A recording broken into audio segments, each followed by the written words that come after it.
Армысыздар құрметті тыңдарман, қызық әңгімелер арнасына қош келдіңіздер. Әңгімені соңына дейін тыңдап, арнаға тіркеліп, қолдау білдіріп кетіңіздер. Бұл әңгіме 18 жастан асқан ересектерге арналады. Ата-анам Ақтауға тойға кететін болды. Мен ес білгелі тоқалдан туғандай үнемі ешқайда апармайтын болды. Олар кеткенде де бір аптадай үйде болмайтын болды. Үйдегі бар малдың жем шөбін беру, әрі үйге қарауыл болып қалу менің міндетім болды. Уылдап-шуылдап бар туысқан ағайын жиналып, пойызға мініп кешкісін үйдегілер үйден кетті. Үй тым-тырыс, мен жалғыз өзім қалдым. Кетерінде анам Ролтон кола шерсін деп қалтама 5000 теңге салды. Қалтама ақша салған соң мәз болып мен қалдым. Ол кезде мектеп бітіруіме 1 жыл қалған болатын. Біз қала шетінде тұрғандықтан үйімізде азнаулақ мал ұстайтынбыз. Сауылатын 1 сиыр, бордақы 3 бұқа, семіз қошқарлар мен тауық та бар еді. Сонымен не керек, улап-шулап үйдегілер кеткеннен кейін кешкісін мен малдың бәрін жайғап, жалғыз өзім болған соң магазинге барып, Ролтон, ішетін кола, кино көріп отырып жейтін чипси алдым да үйге қарай келе жатсам, үй жақта көрші тұратын орыстың қызы Лена шыға келмесі бар емес пе? Ой, Чина, как дела деп орысшалап жөн сұраса кетті. Осы қызды көрсем бір түрлі болам, себебі үнемі не шорты емес, не іш киім емес, бұтында бір қарыс лыпа киіп алады. Онысы үстіндегі футболкасының етегінен көрінбейді де, немесе үстіне де бір қарыс ашық-шашық топ киіп алады. Одан да 2 анары тырсиып шығып кете жаздап тұрады. Әппақ топ-толық сандары мен омырауын көрсем, бір жерім жыбыр ете қалатынын сезе ма, ол да мені көрсе сүйкене кеткісі келеді. Өзі менен 4-5 жас үлкендігі бар қыз еді. Кішкентай кезімізде менің әкпелеріммен үнемі ойнайтын ол өсе келе әдемі қыз болды. Ал менің әкпелерім топырлап бірінен соң бірі тұрмысқа шықты. Ал Лена колледжді бітіріп жатқан студент еді. Мен әлі мектеп бітірмеген мұрынбоқ болсам да, әкем сияқты бойшаң, жауырыным қақпақтай болып, өз жасымнан үлкендеу көрінемін. Үлкен әжем орыс болған соң ба, біздің түсіміз ерекше әппақ болды. Көшеде келе жатсам, орыс ба, шешем ба деп қалатын кейбіреулер Саша, Серега деп біреуге ұқсатып мені шақыратын еді. Осыны мұнай ма, Лена мені көрсе, бір бұраң етпесе, қасымнан өтпейді. Кейінгі кезде тіпті сылаңдап, үнемі боянып жүретін болған. Киімдері де одан сайын қысқарып барама деймін. Өзі студент, соңғы курста оқыған соң ба, колледжге көп бармай, кейінгі кезде тек жұмыс жасап жүрген сияқты. Түнімен бір лаунж барда официантка болып істеймін деп бір жолы айтқан болатын. Үйінде бір ғана шешесі бар. Өгей әкесі үнемі ішіп, ұрыс шығарып жүруші еді.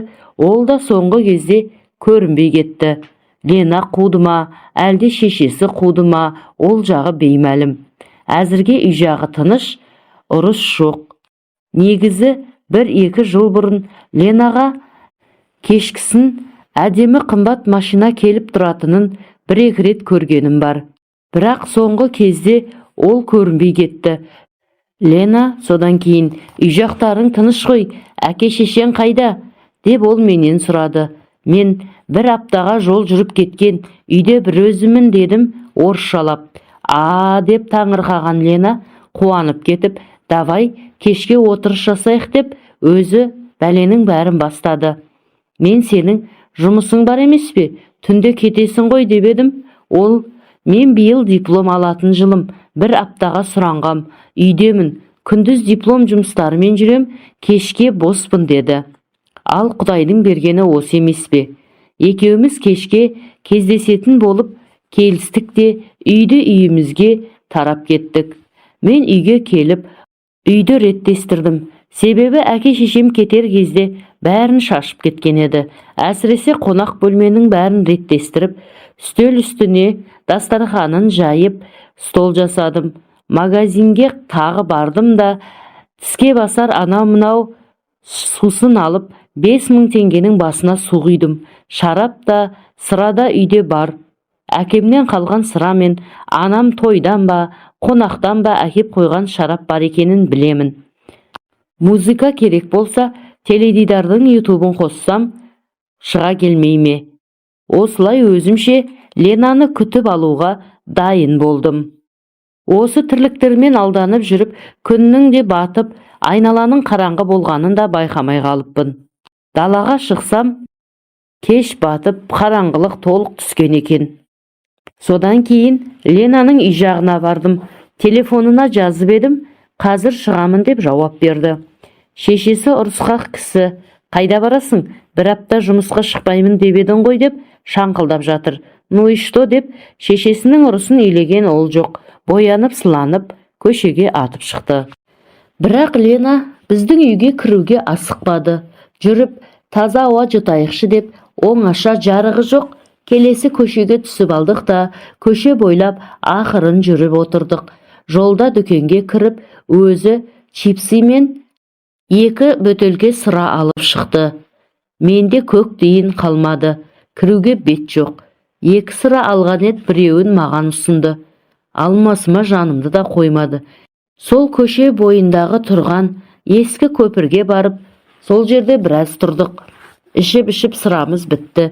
Ол менен үй үшін, не үшін қайда кетті деп сұрап қояды. Мен тойға кетті десем, ой, қазақтар тойлары өмірі бітпейді, жасайды да жатады деп күліп қойды. Көпір жақтауына қонақтаған қораздай біраз отырған екеуміз сыра ішіп біткеннен кейін бір тал темекі шегіп алдық. Енді кері қайтып, біздің үйге қарай беттедік. Мен Ленаның алдына түсіп алдым, ал Лена артымда. Үйге кіріп, жарық жағып, қонақ бөлмеге де өттік. 2 бөтелке сыра мен шарапты көрген ол, мен шарап ішпеймін, сыра болады деді.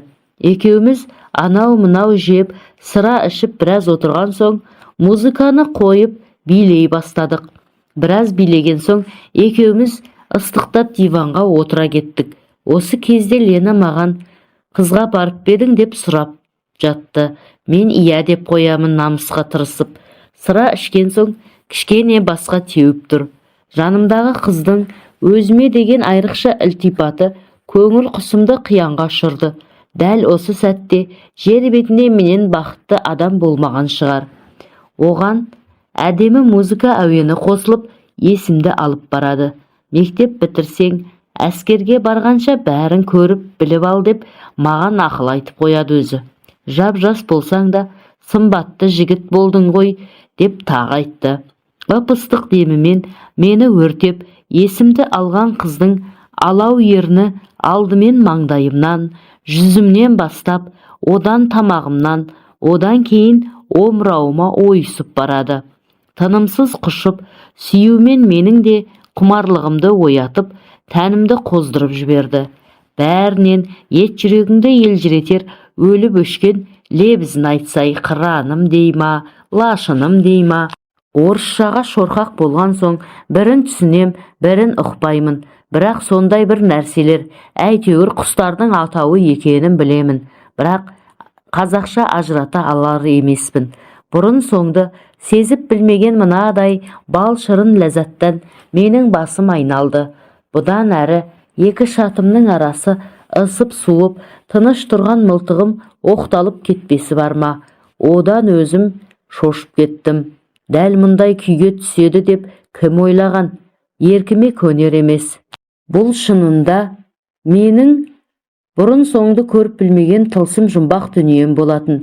Әлде қандай кітаптардан оқып, кинолардан шеш жағасын көріп жүрген менен дәл мұндай болар деп ойлаппын ба? Шорты астынан тас темірдей қақиып шықты. Оны байқаған Лена дәл үстіне сыртынан отырып алып есімді алдау.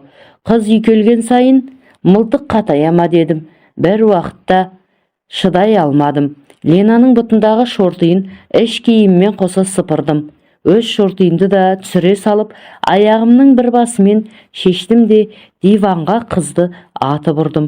Оқтаулы мылтықты Ленаның дайын тұрған ыстық ұяшығына салып келіп жібердім. Бұдан әрі не болды, қалай болды, мен үшін бәрі бұлыңғыр болды. Жан дүнием қорғасындай балқып, әйтеуір әлде қандай рахат сезімге бөленіп, көгілдір мұнар ішінде қалқып бара жатқандай сезіндім.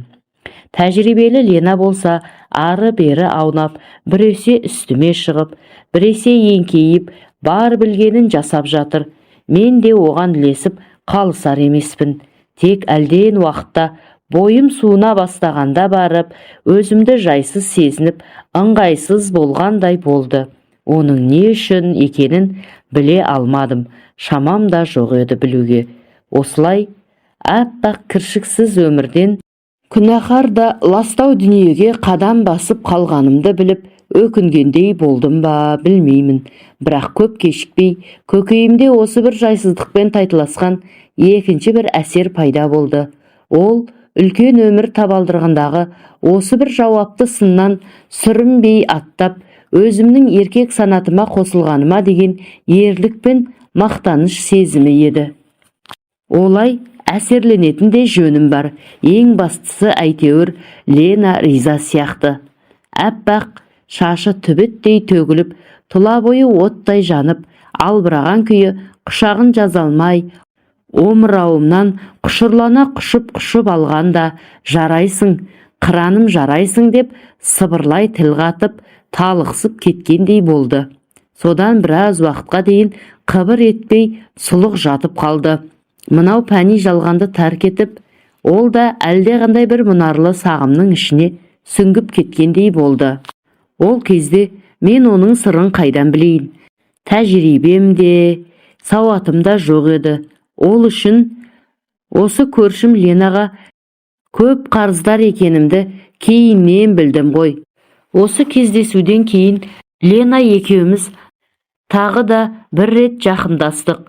Одан кейін Лена диплом алып, Алматыға кетіп қалды. Мен оны одан кейін көре алмадым.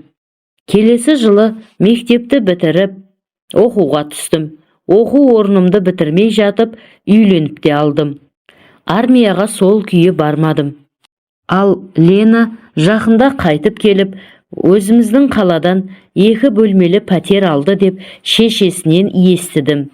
Сол кезде Ленамен болған 2 түн есіме еріксіз түсті. Әңгіменің соңы.